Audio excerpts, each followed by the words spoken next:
you check the children?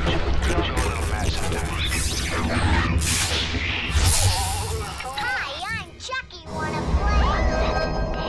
Sometimes that is better.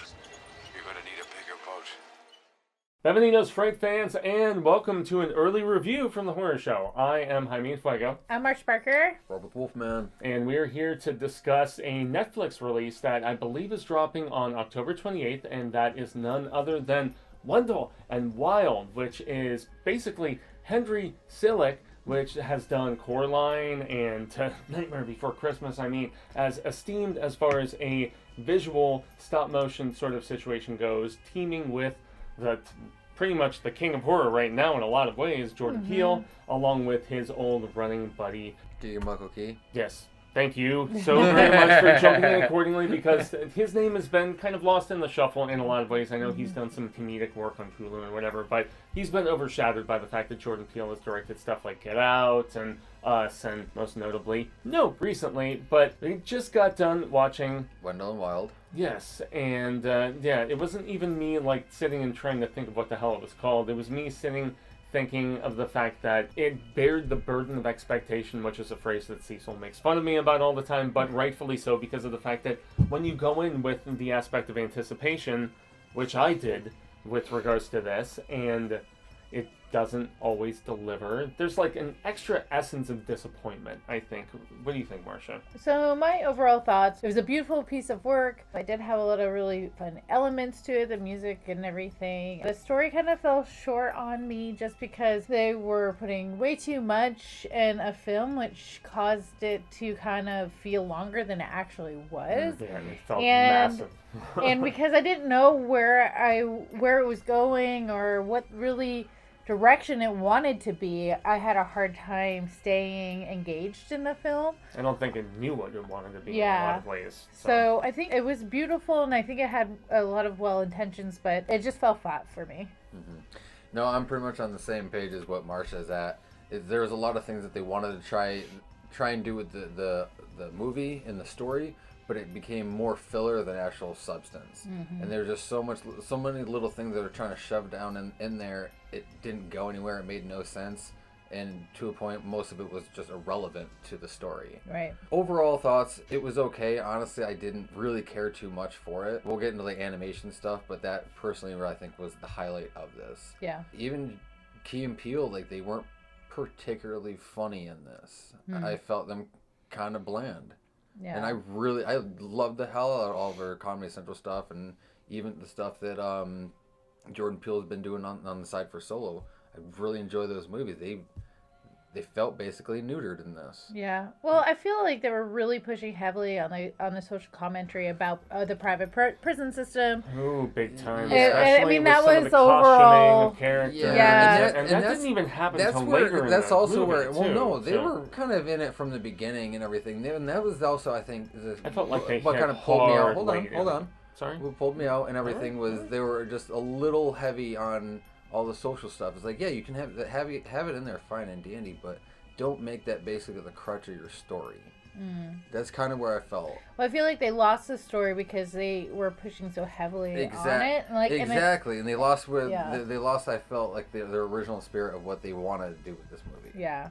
Well, when you first start, and we'll get back to your thought, Jaime, when we first started the film, it felt like it was about, the struggle between this young woman and her loss of her parents and her trying to overcome that, which led to, like, being in the system and then just, and all the side pieces that fall into that. So we didn't really, for a movie that's supposed to be about her being a hell maiden and her demons, it kind of like to me it just got the social commentary overspoke the actual plot of the story, which, I mean, I have nothing against having it in there. Maybe just not as heavy and not as forefront as it was. Exactly. And if it is going to be that, then make that the movie. Yeah, and it was like, even like some of the character designs were just like, really, come the fuck on.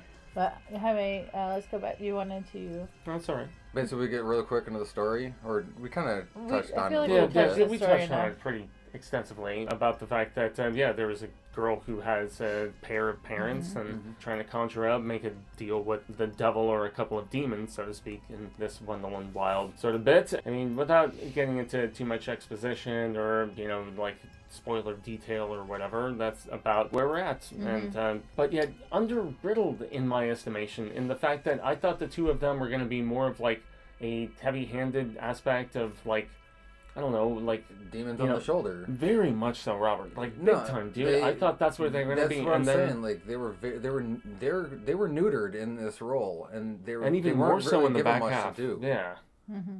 Right, and they were supposed to be her demons, yet they betrayed her the first second that they got. It was just just so makes all sense. over the place. But then came back. And I mean, I know we're not Yeah. trying to spoil a lot. It was like, real quick. yeah. This honestly, like, let's just jump into acting real quick. Obviously, it's all voice acting in this. Even with like animation, things like that, your voice actors are only as good as they are. And honestly, everyone did fantastic with the voice acting in this. I won't discredit that. Again, it just goes back to the character decisions and things like that for how they were writing them. Yeah, so that particular character, was it the same guy from Big Trouble? Yeah.